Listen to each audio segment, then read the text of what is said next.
అందరికీ ఒకసారి చెప్పట్లో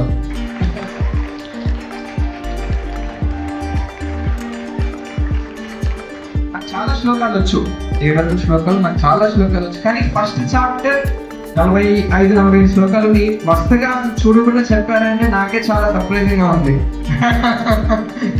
సో మీరు చాలా బాగా నేర్చుకున్నారు. సో ఇలాగే మిగిలిన చాప్టర్స్ లో కూడా నేర్చుకొని వాటి అర్థం తెలుసుకొని లైఫ్ లో వాటిని ఇంప్లిమెంట్ చేయడానికి ట్రై చేయండి. ఓకే, హరే కృష్ణ.